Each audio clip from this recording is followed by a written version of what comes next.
Let's get this meeting started. Monday, November 7th, 2022.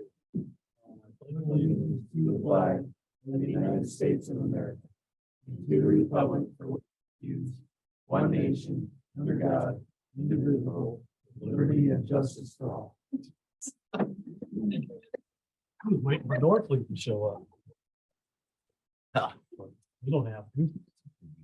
All right, roll call, please. Mayor Laughlin. Here. Councilperson Sexton. Here. Miller. Here. Goodweiler. Here. Stulman. Here. Dean absent. All right, welcome everyone. Give me a motion, someone to approve tonight's So moved. agenda. All those in favor say aye. Aye. Consent agenda consists of the minutes of the October 17th regular city council meeting, a West Branch Fire Department appointment, and the claims for November 3rd. Goodale, is that your boy? Oh, okay. So moved. Yeah, give me a motion. Consent agenda. Oh, yeah, I don't know. I'm pleasant myself. Both of them, actually. Great, good.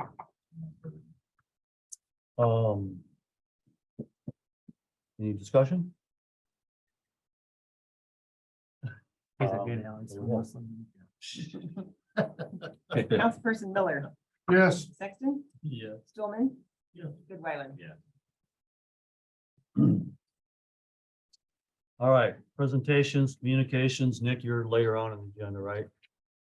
Anyone who would like to address the council can do so now. You cannot take action. Anyone here want to speak to us? Hearing none. We'll move on to item 8.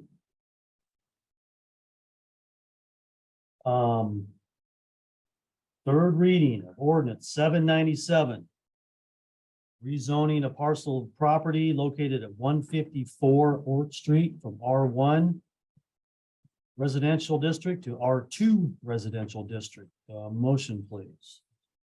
So moved. Second by Jody.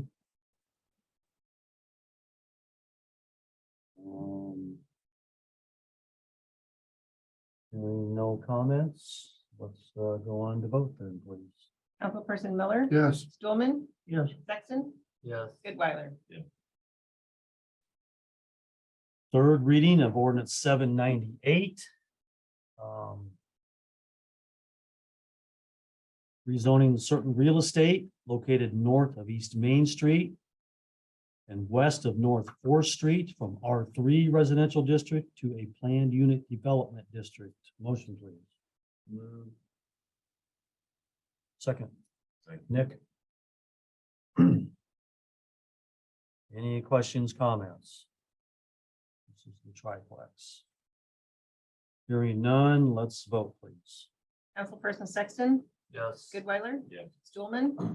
Miller. Yes. Third reading of ordinance 799, establishing a historic preservation commission for the city of West Branch, providing for the recognition and promotion of historic sites and defining powers and duties of the commission. Motion, please. Moved.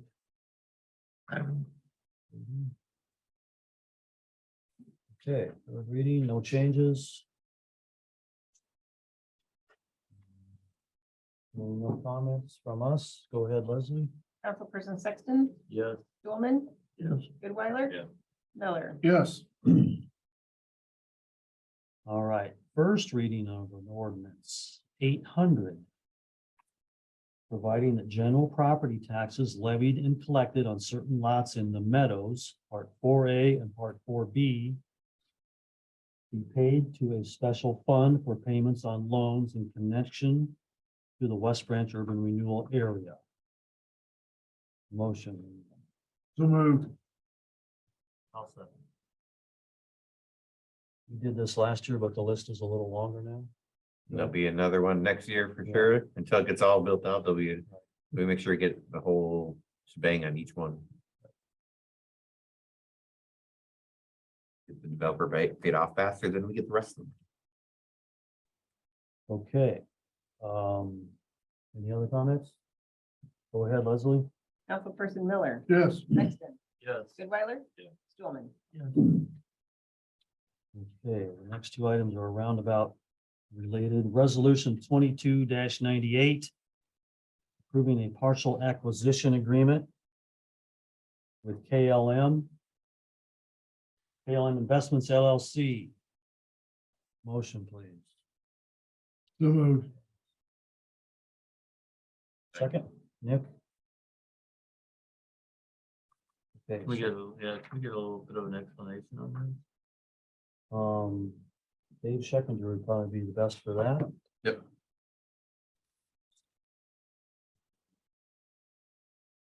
They're gonna warranty deed some land and they're gonna get some dirt.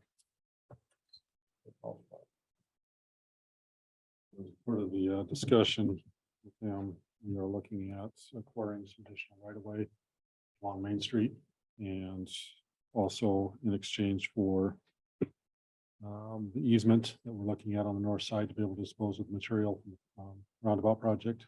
We'll be getting a temporary easement, and at the end of Orange Street, there's a creek where the current phase is. That, if you look at where the side of the street is, that's finished, it's quite a bit higher than the creek, which tells you that on the other side, they're gonna have to have quite a bit of fill. We worked out a discussion that we would put the excess fill after we got some of the material along Cedar Johnson Road and put it in that area so they could use it to fill in exchange for having that temporary easement. That shortens the haul route from that project area significantly, so the contractor doesn't have to find a disposal site off-site. That savings in haul should reflect in the bid prices. So all that's been factored in the negotiations, but we are looking at acquiring. There's a plat in here that shows the area. That's the AC02. So roughly 25,775 square feet. 25-foot width along Main Street from Cedar Johnson East, and there's also a sliver that's about 10 feet wide that goes north. And that gives us that additional right of way in the future for the Cedar Johnson Road as well. So that 25 feet along Main Street, that is a. That becomes a right of way. Yes. You just said that. And that butts up to Detention. that detention pond area. So currently that's still under KLM ownership, and we need to get a temporary easement so we can put utilities in there. And at such point as that conveys over to the city, then that easement would not be necessary any longer.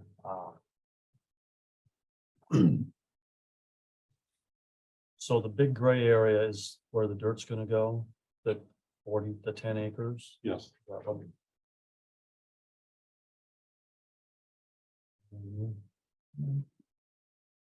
that's just the undeveloped portion. That would be where Meadows Part 6 would be. What about access? Is that the access off of Main Street then? Where the trucks will, The access for Part 3A, you're asking? Or you're talking about? where all that dirt's gonna get access? I'm Uh, just we- curious. Yeah, we would bring that up along the side of Cedar Johnson Road. Wow. That's shown as a temporary easement on the east side of the right of way.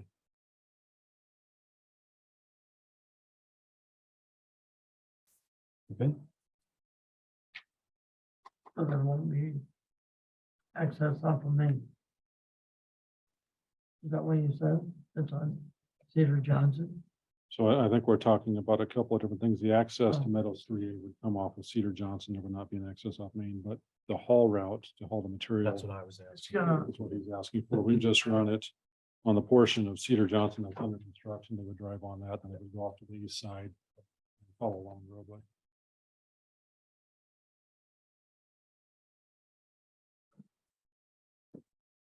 All right, thank you. I got a motion and a second to approve this partial acquisition agreement. So if there's no other comments, anyone, we will vote. Leslie. Councilperson Miller, yes. Goodweiler? Yeah. Stulman? Yes. Sexton? Yes. All right, resolution 22-99. Approving an amended partial acquisition agreement with the West Branch School District. Motion, please. Moved. Okay, you all see the picture there?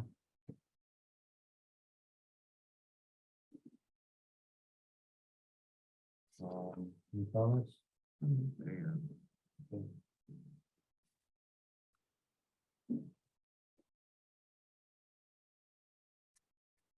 So this project will grade for the trail, but not pave it, I presume. That's correct. There would be a spot graded on either side of the roundabout on the south side of Main Street that would accommodate a future trail.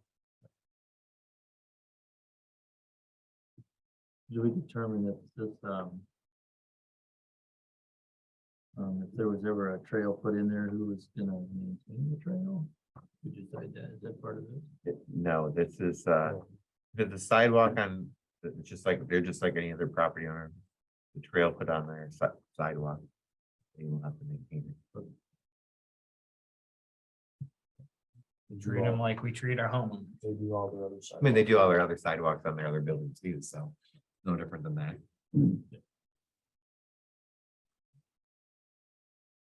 Okay, let's go ahead and vote on 22-99, Leslie. Councilperson Sexton. Goodweiler, Miller, Yes. Stulman. All right. wait. Resolution, I'm back up. yep, go ahead. Why didn't we extend it all the way down? This right of way. Yeah.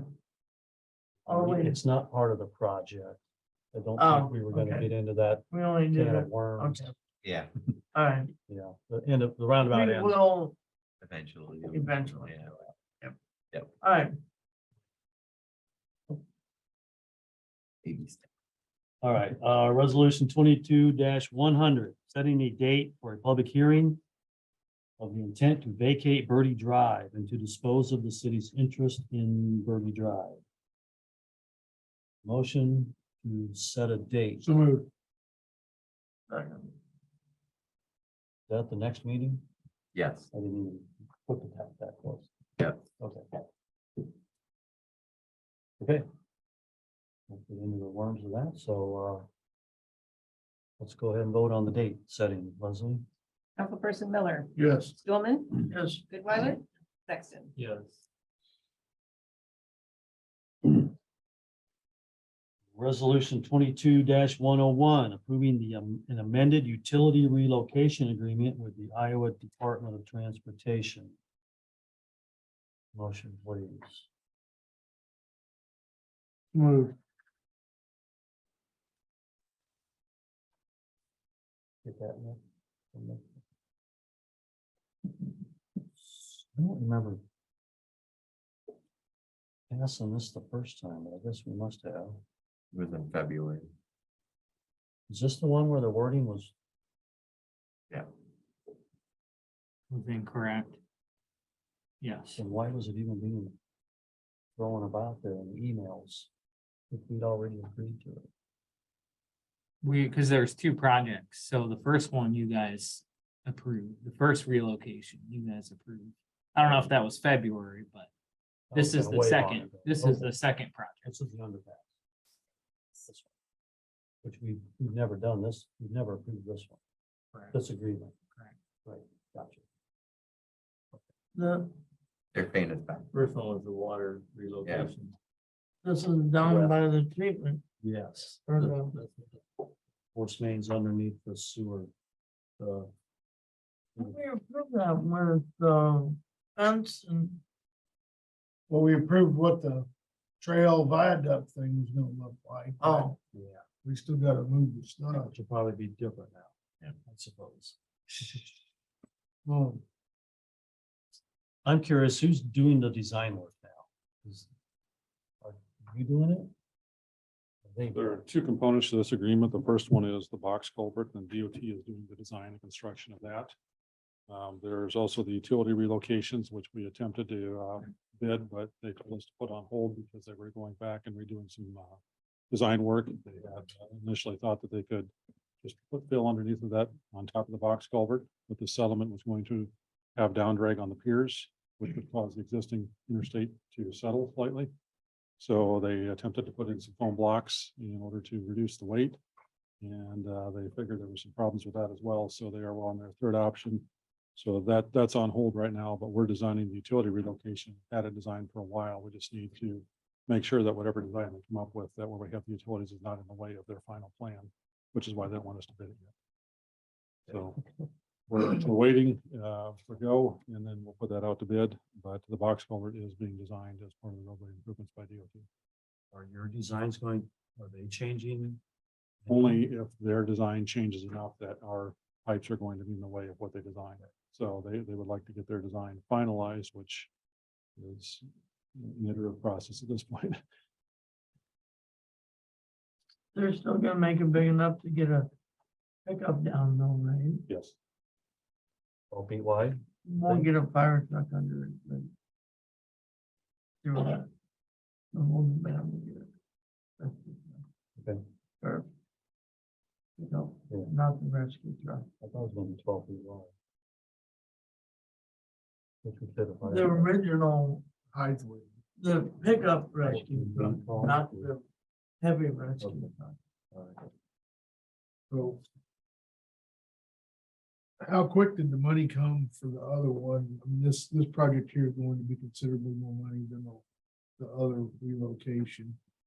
Is there going to be enough cash flow for us to float the DOT's project until we're reimbursed? I don't know what the final bids are, but Heidi can answer how quick the DOT was in reimbursing us back.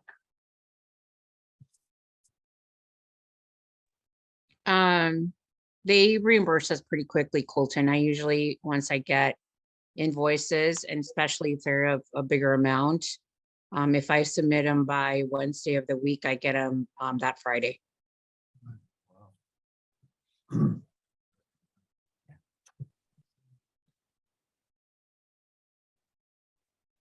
So the reimbursement process, we're not gonna have any problems paying the bill. Correct. All right, That's correct. all I need to know. Okay, so this is an amended utility relocation agreement with the DOT. Yes, I don't have any particular problem with it. I don't know what I would pick up on to have a problem with it. It does say they will pick up the cost in a couple of different places.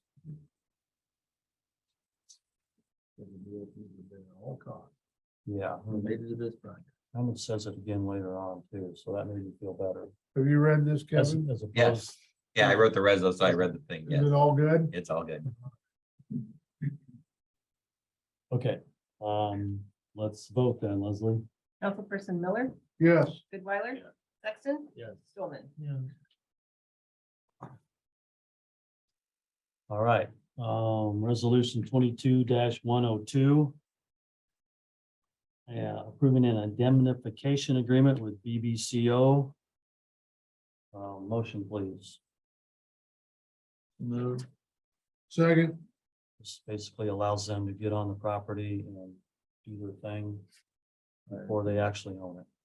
Which we're working on, but their abstracts are like that big, so they're going through there's numerous parcels that go all over the place, so, Yeah, but- And at their own risk. yeah. Okay. Go ahead, Leslie. Councilperson Sexton, Yes. Miller, Yes. Stulman, Goodweiler. Yes. All right, let's talk about fees. Fee schedule. We had a little fire thing going on last week. Before we get too involved in the details, I will probably help try and show some perspective. Iowa League of Cities has asked us to try and tell stories a little bit in terms of what's happening to cities, expense wise, revenue wise. I did this morning. So Matt, you want to come up and grab Chief? Now he doesn't know what he's doing.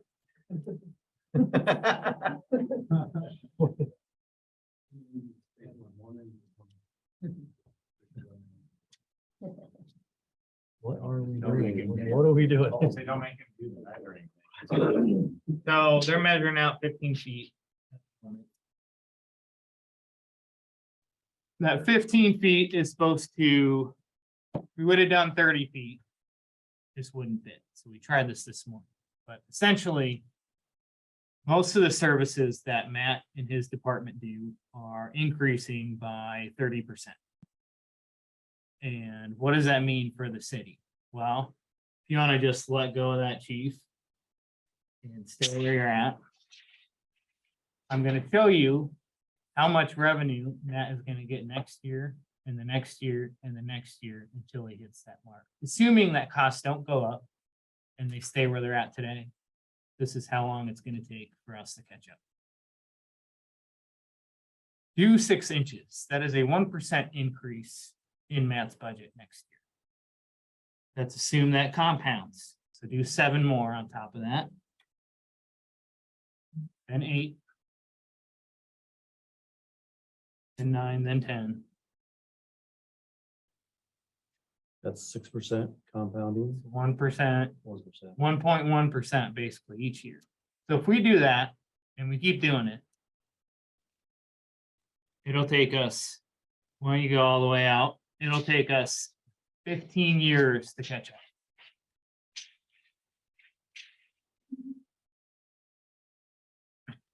So not everything in Matt's budget's going up 30%, but basically anything he does in terms of concrete, rock, salt, all that stuff is gonna go up. But in the long term, wages are gonna go up, you know, gas is gonna go up, all that stuff.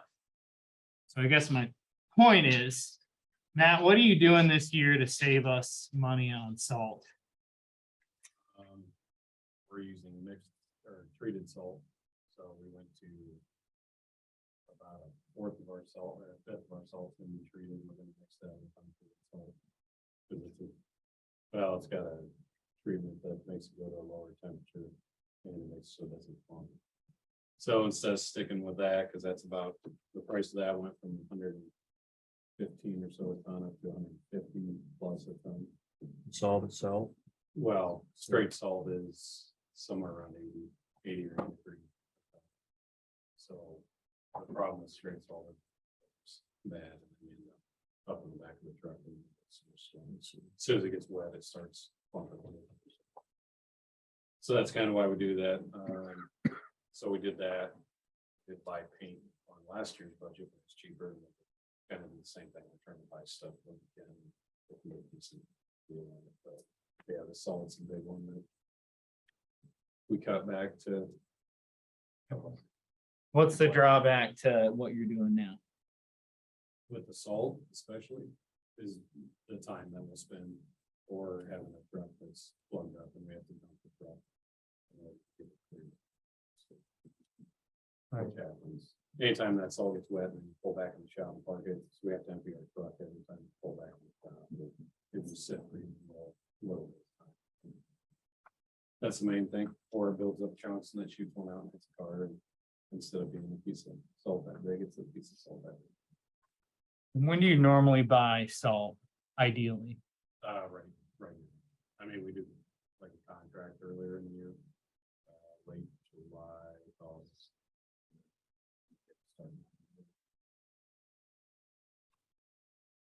I guess my point is, what I'm trying to show and say is, we've got a long way to catch up in terms of some of the services you do, but in order for us to prioritize safety, we need more labor to essentially make sure we have high quality salt for safety reasons. At the same time, you know, although it's a great service, at the same time, you're spending about 50 to 60% of your labor on leaf pickup.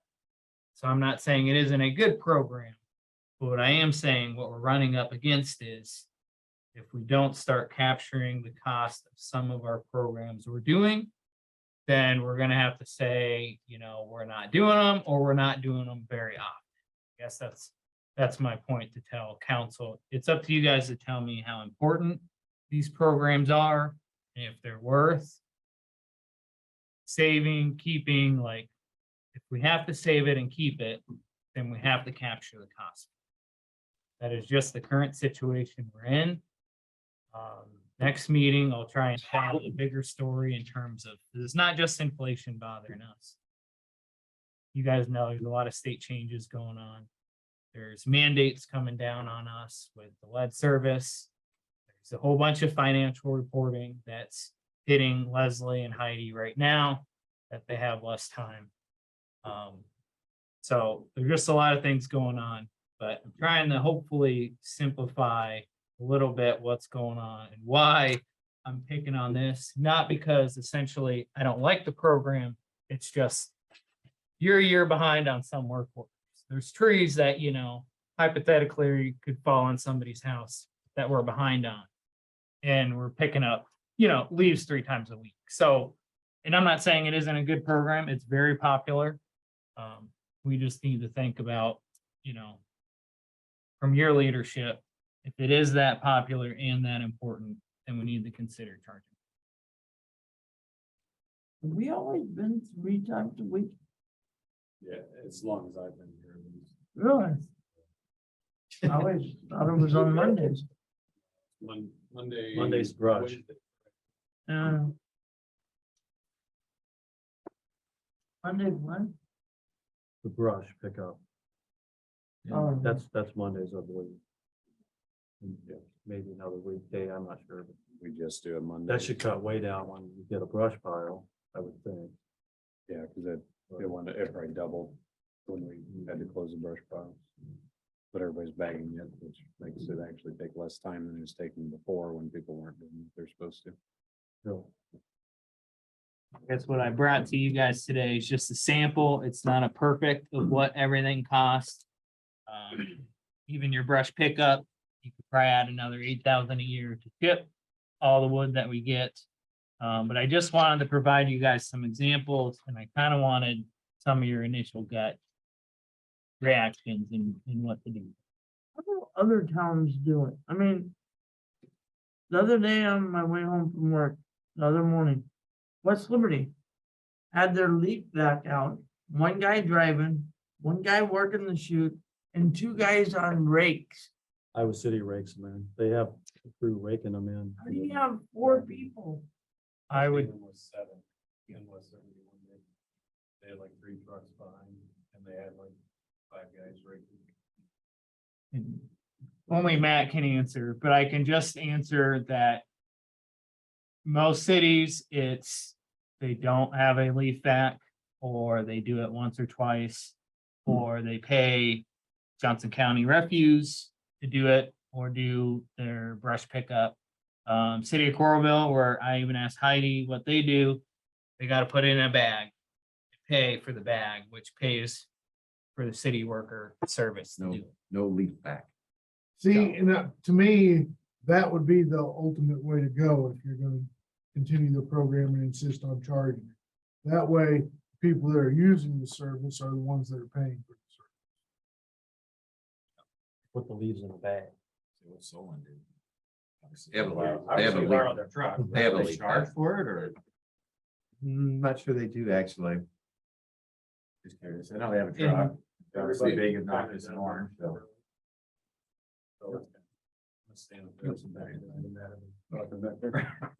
But, yeah, they all kind of do it different. It's, some of them pick up like quarters of the town or a fifth of the town, and they only go through, like, they'll hit your part of town twice, like once early in the season, once later in the season. Some of them only bag, some of them have vacs.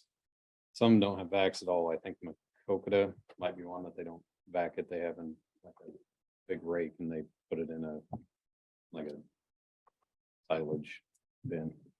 And they haul it off. And I think they go through like twice. And it's either have them out or you don't have them out, you don't get them picked up, or they get picked up in bags later. But why don't we try that the rest of this season? You know, instead of buying the leaf back right away. Why don't we see what happens, Bag them. bag them and. Well, if we had, the only problem with bagging them right now, we'd be. Yeah, it would take us, it'd take a long time to bag all that, to haul it out. It's like we had, down by Veronic, one guy put out like 25 bags. That's like a load and a half. So that's load the truck, drive it out, dump it, load the truck. So going up Sixth These Street. take a would take lot of us- volume. They're just huge. That would Chop be- 'em up. That would be my thought for council is, Pile that on. do you want to do what's most efficient or what's most fair? Because Colton provided a good example of, well, let's do bags. Now you're talking people are coming in to the city office all the time. Now you're talking, we're gonna have to inventory it. I can give you some examples because why we have to inventory it, because in the past, in the city I used to work with, 10 years prior to me being there, that's how the clerk was stealing money, was selling these bags on the side. So we have to inventory them. And then it's gonna take you guys longer to pick it up. So I don't disagree with paying for what's fair. It's just you're gonna sacrifice efficiency for it. If you just charge, say, per month on stormwater. Yes, there are some people that aren't gonna be using it that would pay. But you're not gonna be swamping us down and them down with time. So think I'm not most- saying Colton's is a bad suggestion. There's a drawback. Just like if we went this way, there's a drawback of people who aren't using it that are paying.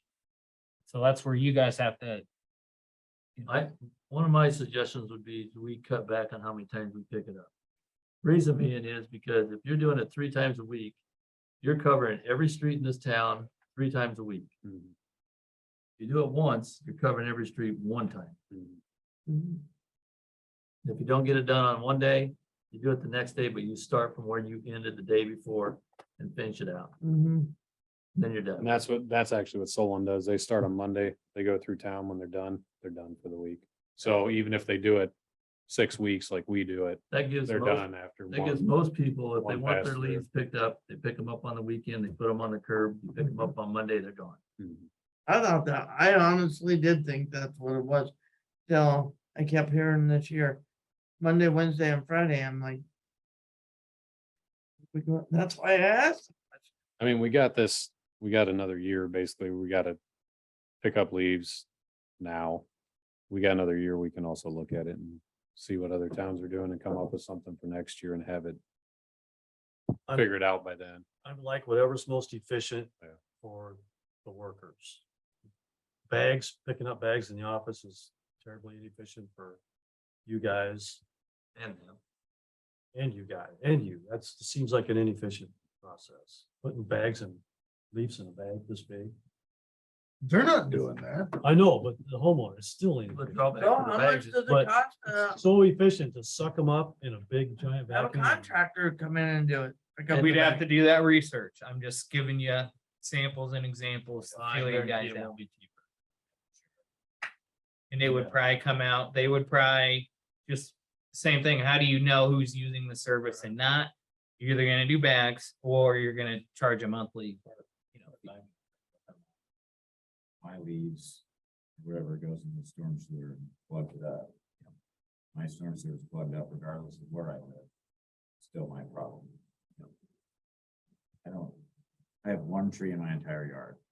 The rest of my neighbors have several, and I rake them all the time.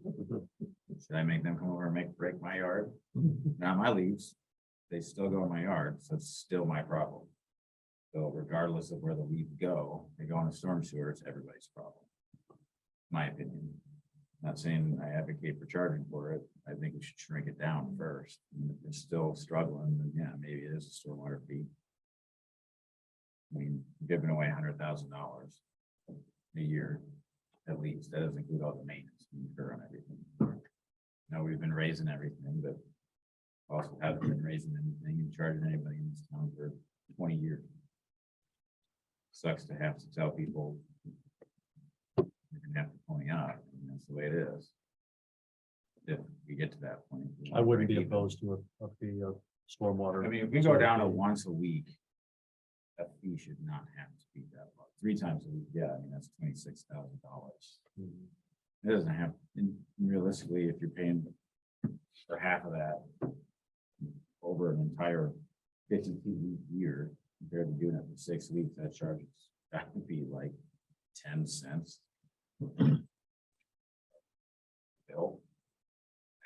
Tough, man. It wouldn't be astronomical. Another thing that I would suggest is somehow if we could have a truck with a bigger box that would haul more. You're not going to dump it as often. That would really save you time. Yeah, Solon's dump truck that they use wouldn't haul as much as ours. I don't know why. Yeah, Looks bigger. I'm guessing it's because. So the vac that we have is bigger than Solon's vac, so it can pack. The leaves grinder into our back box. too, can you get a grinder? They all kind of grind it a little bit, not a whole lot. They're more like a big fan vacuum, I guess, but yeah, so the bigger vac, we can actually fit more in our trucks than we could in Dump Solon's. more air. Yeah. So that's the actual thing that decides it, because our trucks will get overloaded to where they're like sitting on the springs. Yeah, they're heavy. So when they get wet. Yeah, if they're wet at all, but they pack in there like where they don't want to come out of the box sometimes. Okay, Pick up, once we get, go right down. Well, Credit card fees, it's becoming a norm that most places are charging for credit card fees. If not 40. well. Courthouse in Tipton does. They charge. No, I'm quite- talking like all businesses Oh, yeah. are going that route. Government, really. School, I paid something at the school, they charged me the credit Yeah. card fee. It's going that way. You get charged for it. If you pay your water bill. Come on. It comes up and gives me a credit card fee, extra dollar every time. That's in addition to what we get charged also. For the credit card processor, but yes, the user gets charged and that's for using the system. Pretty standard. So I thought our garbage pickup, our fees included the tipping fee. We talked about this and I can't remember what our Decided. conclusion was. We never passed, we've never fully decided or passed. We discussed it at length a couple times. But I think what makes the most sense for Leslie is us to keep doing our research, because if we do a stormwater fee or whatnot, we may have to go to the longer sheets. And there may be only so many line items we can put even on a full sheet, so. But couldn't we add the tipping fee to our garbage pickup? We'd have to just add a fee and then I'd have to talk to the software company on how it would blend it out. So part of it would go to the vendor, Johnson County, and part of it would stay in the general fund. If the I'm sure rate there's we're somebody, I adding just haven't- fees, guys, let's just get the full page. I thought we decided on the full page. Yeah. Already. Yeah, we'll be moving towards that. Who required the line item? But miscellaneous fees, like they do all. Miscellaneous. Yeah, that auditor that comes in here all Yeah, like but then we can that. still, even then you give them just a line item that's the link to where the fee schedule is. And that's how you get around it. Click on this miscellaneous fees, 85. Because they're so long to It live. just says, it They give you a just link, says you can stuff. click on it, and see what your miscellaneous fees are.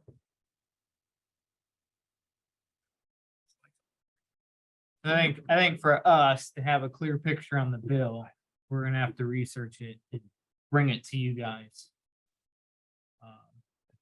I don't think we're opposed to getting some fees. I- I don't think we're I- opposed to it. I- I'm not. I think we continually adding everything in this town that we get in this town, it's continually going up. We're just continually adding more fees and more fees. I don't know. Catching up to everybody else. I don't know. I've had some people come to town and that I've talked to and didn't realize that beyond the taxes, we're getting all these extra fees.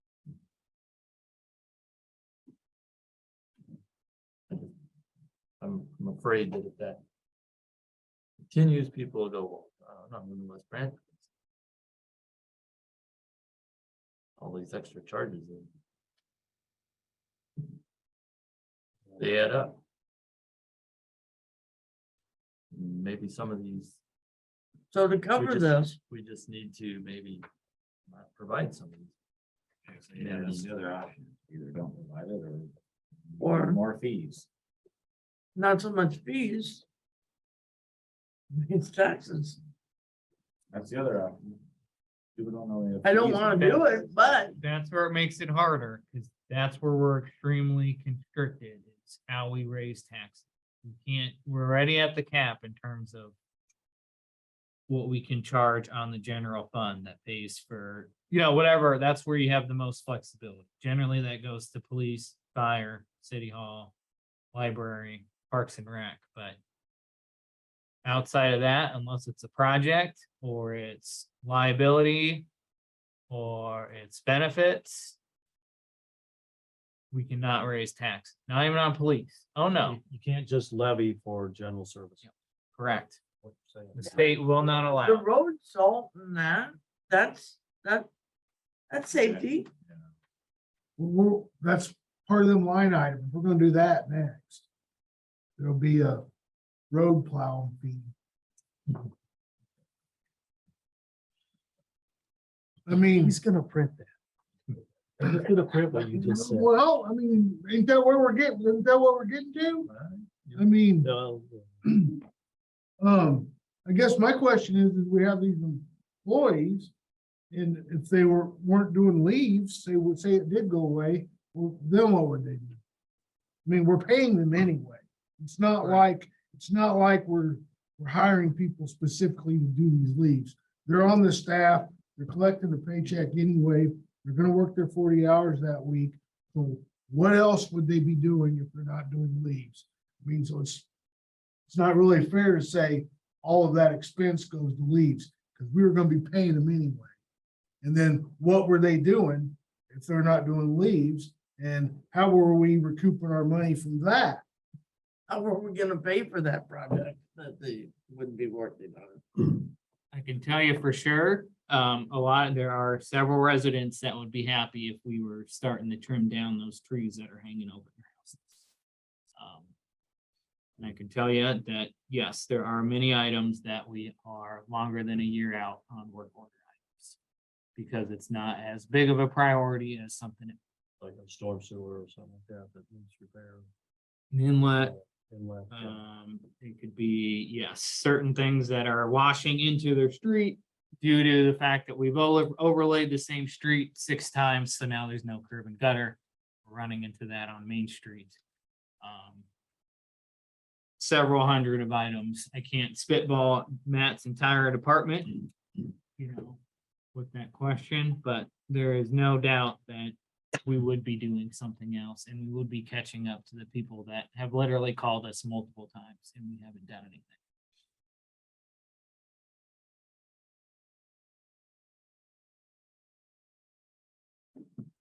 Okay.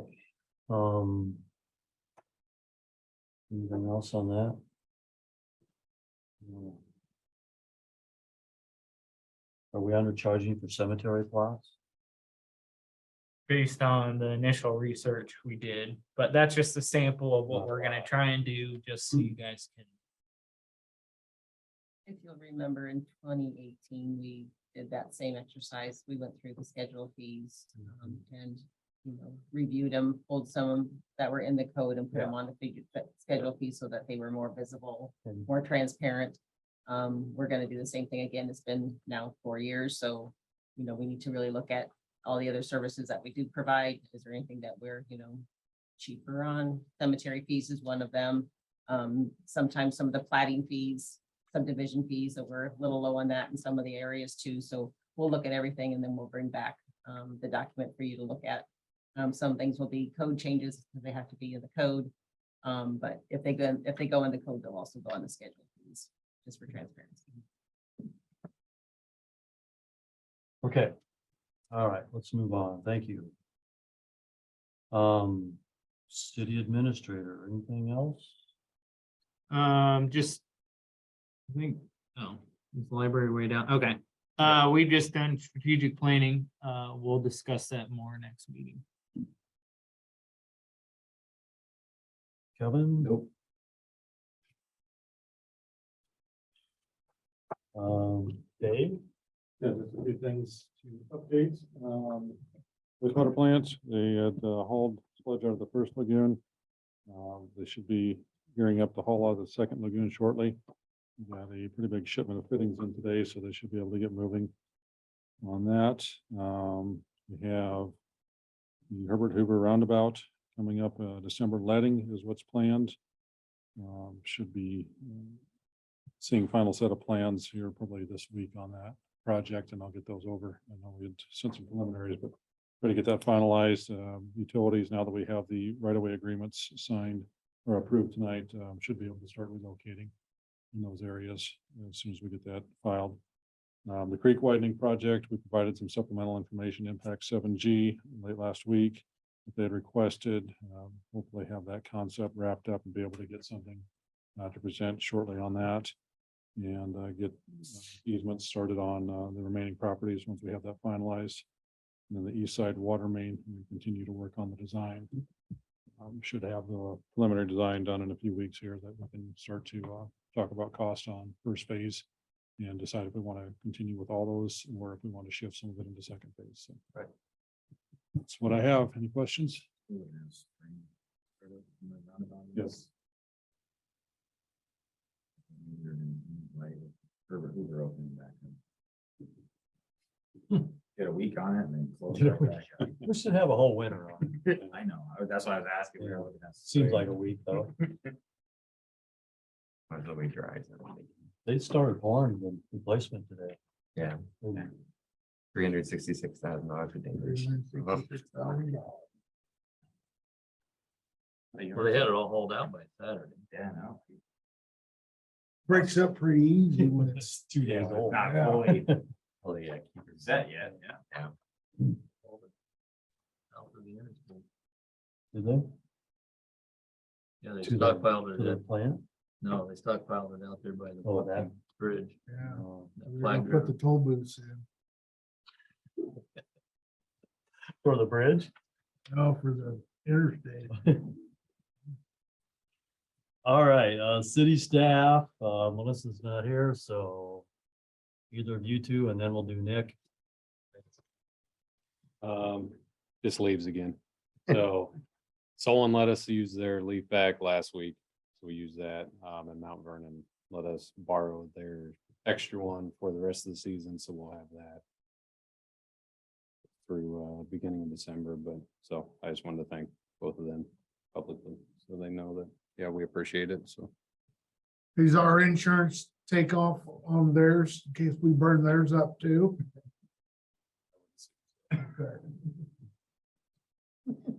Yeah, it's old at night, maybe. That's their job.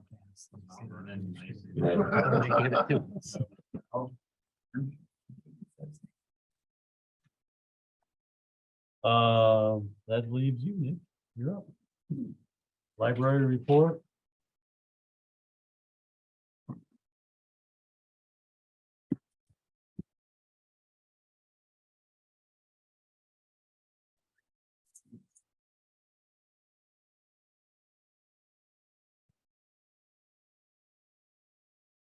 Okay, so thank you for letting me speak again. A lot of this is something that's required by our code, so I'll just go ahead right into it and hop in.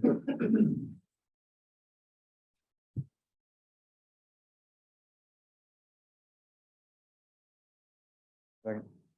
So one of the first things we're required to do is talk about our collection and our circulation reports. You can see the line graph here is our collection. A lot of this has been in material that is no longer being used heavily at libraries, one being magazines. Get rid of a lot of magazines very quickly. People just aren't reading magazines online. DVDs are going to be the next to go because people are streaming. One of the things that brought that up was, of course, the pandemic, and people got those streaming services really quickly. So I mean, they're not even back up to running normally on movie production yet, so that's definitely taken a hit. Our circulation popped back up a little bit to around 2020. Doesn't look like a ton. We actually had the most rural circulations this year. which is interesting only with Tipton because they usually draw in all the people from around the town. And so we actually had a higher number on that and got a little bit, are going to get a little bit more in county funding from that. The other thing that comes to figure in here is our electronic use. You can see it popped up for the pandemic down here and then dropped back a little bit this year because of people actually using print books again. People did find the benefits of online the ebooks because there's things like anytime you finish your book at 11:30 at night, you can get another one. You can change the print size. Collection is significantly larger. For instance, we have around 15,000 items in the building. The collection for ebooks is around 96,000. So that would take 3 of our libraries just to house if we wanted to do that. And that's the entirety of the building. You can read on it. You can read on and listen on mobile devices, which many people have. Downsides to it, not everybody has mobile devices, so it's not great if the entire methodology goes that way. We're part of a statewide consortium. This year there were 776,000 users, so there's a lot of competition for getting those items. It's also super expensive. A normal print book costs us about $17. It costs $49 for an ebook. The method for circulation, you think of Netflix, where anybody can watch any show at any time, as many people as you want. At the same time, ebooks are one person for one copy, so they treat them the same way as print books.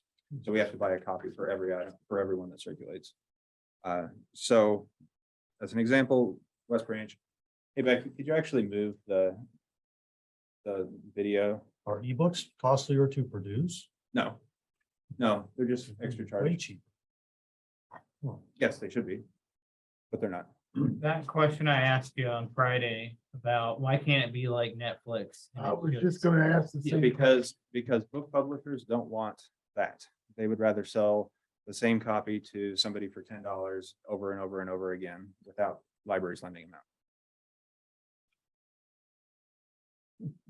It's contrary to what they actually want, but they think that's the way it goes.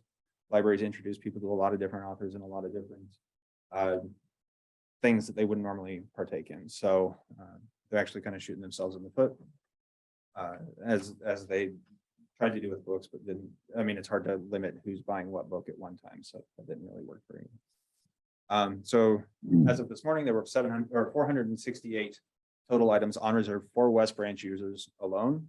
To purchase all of those, a copy for all of those, it'd be close to $23,000, which is more than or about what our full annual budget is. So for the state to purchase all of the items that they have waiting would be $7.1 million. So they're expensive.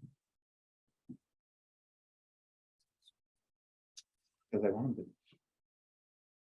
And like gas. Doesn't have to be, but it is.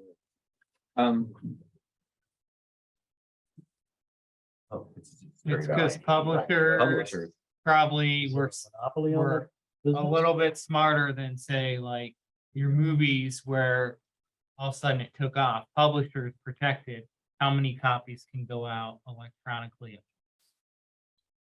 Like buying a license for your computer at work. Oh, Yeah. like 64 licenses for all your employees. Yeah. That's an interesting file. Yep. And look like 50 cents from a normal other ebook. Back in the 50s, it's crazy. This really doesn't mean a whole lot, but it's something I'm supposed to provide to you, which is the physical collection, addition and removals. Additions really haven't changed a whole lot. We did drop back on how many we removed during the pandemic, just because people weren't coming in. We didn't have to maintain browsability. Pop back up when we got people coming through again, because you had to make the collection easier to browse. Programming always big for us, pop back up to around the 2018, 2019 area. I want to give an example of why I say this is big.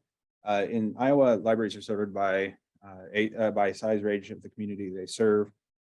This is a C library. This is what we were up until last year at what were we, 2398 people. We just entered the D libraries range, which is 2,500 people by 9 people. We just broke into the Ds. That doesn't mean anything except the letter. E is 5,000 to 10,000. Average programming per year is about 6,500. F is 10,000 to 25,000, and that's average here. We're right in between. So I usually say that we do programming on average for about 12,000, 13,000 community size. So that's what I mean when I say big. Visits, you can see it's still down here pretty low, pop back a little bit up after the pandemic. The other big thing that we're seeing with this is the movement of the middle school. We're not sure how this will pan out. The moving of the middle school may rebound. People may start coming back from the school, but I mean, that definitely is something that we knew was going to happen. We just don't have the foot traffic in from 50 kids coming in after school. The only things that were actually affected by that were visits and computer use, because they come in, they use the computers, and then they take off after an hour or so. So we'll see how that pans out. It may mean we need fewer computers in the long run, which is perfectly fine. That means less fixing them. I'm down with that.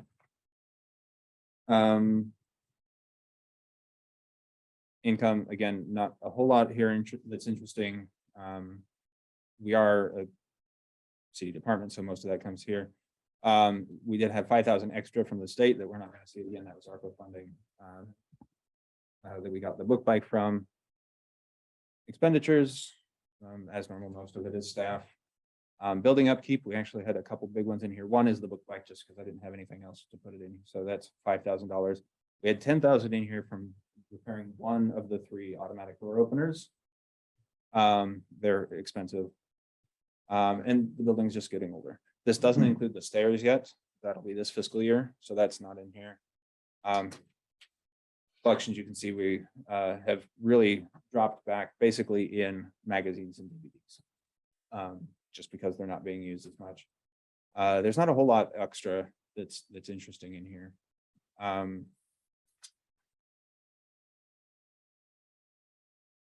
One of the things I'm required to talk to you about is building status. We just finished the stairs. That entrance is reopened. They look nice. And we're glad to have that open. Tomorrow night, the board is discussing replacing this segment of sidewalk here. As with everything with the library, it has to do with the ground sinking. So this area over here is going downward. You can see this is starting to slant this way, causing a lip here and down here.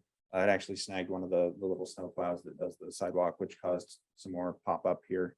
But this whole thing has to be replaced, because if you've got a flat part meeting a tilted part, even if you replace one, you're still going to have that weird little lip. And this ground continues to sink, so that's fine. I was going to talk more about the building.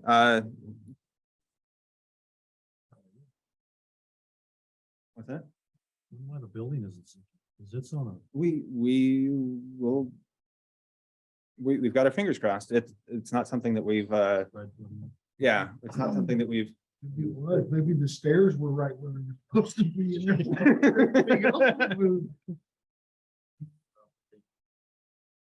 we haven't. Building sinking into the ground is definitely a possibility that we've considered. Hopefully it doesn't happen, but Yeah. definitely a thing that could happen. We've been working a lot on ADA accessibility, putting up signs, because our address is Downey Street. People moving into the community don't necessarily know that the accessible side is on Poplar. Improving our accessibility in the restrooms, putting on new door handles, having automatic door closers, things like that. Whatever we can do to make that a little bit more. We're replacing our drinking fountain, which is original to the building, so it's 30 years old. The Friends purchased that for us. So the board is going to hopefully approve that tomorrow. We'll have a nice new one that's not stained, doesn't shoot multiple fountains. And we'll do bottle filling. and doesn't sound like a jet engine when it condenses. One thing I'm not gonna belabor, we're required to do a space needs assessment every 5 years. We did one in 2017, 5 years ago, one in 2012, et cetera. Using minimum values for everything. It still says the building should be 9,000 square feet compared to the 5,000 we have.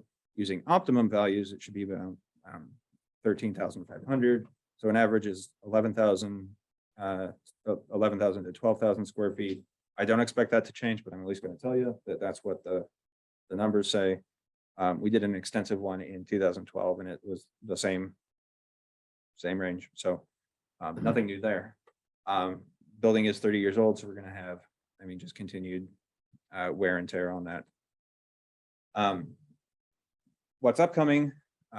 We have a lot of focus on community news and inclusion. We've got the newsletter up and going again, the Loop, which is a bi-weekly newsletter of events upcoming. We have spotlights on included on heritages, backgrounds, abilities, interests within the communities. We have the community calendar going, and then we're going to be working this fall on the welcome basket for people coming into town. This sounds just nice, and it is, but there's a background to it. As you've probably noticed, and we've heard throughout our strategic planning process, throughout CDG marketing, throughout city discussions, we have a lot of people moving in, but people aren't necessarily invested in the community.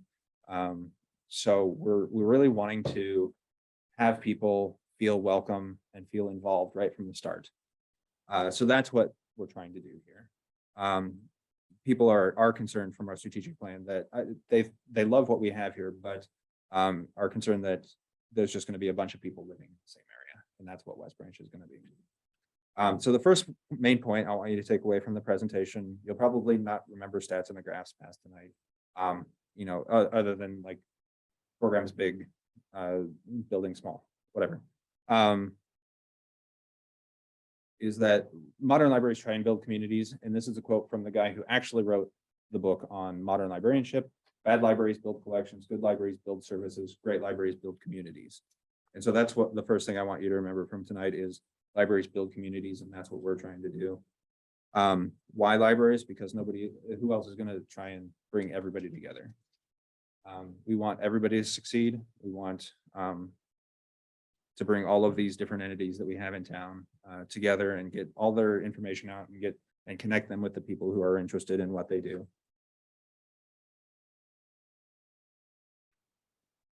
Which is the second point. So if I've talked to you about not necessarily focusing on collections, a lot of people have the mind of libraries mean books, and I want to provide a caveat. Books are wonderful for people. I keep talking about how libraries are more than books, and so I feel like I'm downplaying books. I'll say it again. Books are great for people. The strongest connection, the strongest thing for a child to ensure success later in life is their access to books. They help us understand others and have empathy. They teach us things. They actually reduce stress. They relieve symptoms of depression. So, you should be reading, listening to audiobooks. Here's my citations because I'm a librarian. I'm going to cite what I'm telling you. Does that hold true for ebooks also? Yeah, audiobooks, you get the same thing.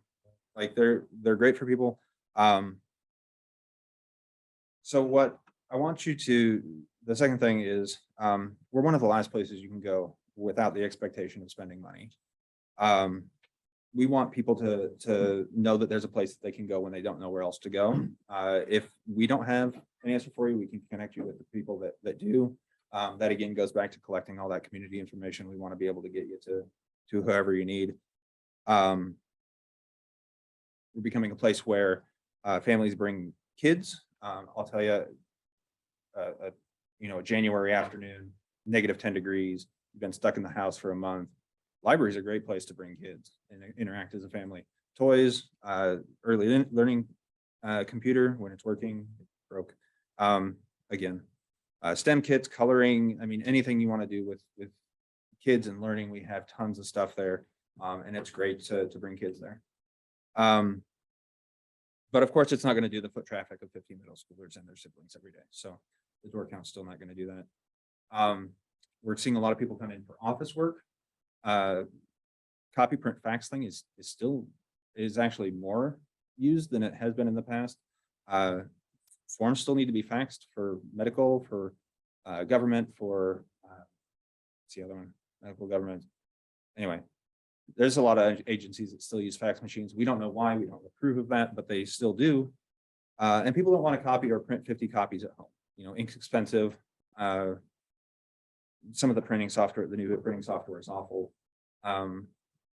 So people come in to print. We have laminating, we have a Cricut. You can make wonderful looking birthday or wedding cards that look amazing without buying one. We've had people come in to do that. People working from the library, we're working more to provide a space for remote workers and providing events for people to connect to the community through remote work. We just, in our community room, we bought the 360 camera for people to do meetings from there. We're replacing our whiteboard with a TV so people can do meetings there better. Yeah. Both of those, the Friends paid in part for the TV, the 360 camera and the part of the TV are coming from county ARPA funds. And we have a meeting area that people use all the time. Groups do, of course. Several of the community groups do. Political groups. Also people who are just working from home. We have several social workers who come in with clients. It's a great place for them to meet with people outside of either their homes or the people's homes. And so we want to be this. When in doubt, go to the library. When people need something, that's where we want to come in. Any questions?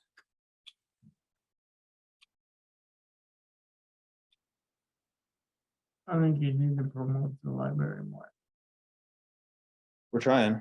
I know, We I know. I mean, just some of the stuff you have, I had no idea you had that. it actually gets hard considering how many different random things. Yeah. One of my favorite things that we have is this phone Bluetooth endoscopic camera I borrowed to run Ethernet cabling for my house. It's got a little hook on the end. You attach it to your phone, push it down and grab the cable and it pulled it all the way through my duct. But again, I mean, it's just like there's one thing after another that we have, and we have so many different things that you have to hit the right person at the right time for them to really take in what you have. So yeah, we try. It's just there's a lot. All right, well, you do an awesome job, you and your Yeah. staff, and yeah, I mean, this is a good library. So, and it shows. Thank you. Thank you, man. Come on, Mom. All right, comments from myself and the council member. I just have one thing, I guess, the Lower Cedar Water Management Authority. We're supposed to meet tomorrow night, but it's in Tifton, but I think the courthouse is probably busy. We may not meet. Maybe. You never know. I saw one email, there may be a presentation at the end of November on the water. I want to say a plan, but that's not quite the right term. A plan of the management plan. Service, you talking about the lead service lines or? No, this is the Lower Cedar River Water Management Authority that we are members of. That I've been going to the meetings. And they selected Wapsipinicon Creek to target as part of the first phase of a plan, maybe for some grant funding. But I don't know where that's at right now, so I'll let you know when I find out more. That's all I have. Anybody else, anything else? Don't forget to vote tomorrow, you guys. Motion to adjourn, anyone? Come on, from All those in favor say aye. Aye.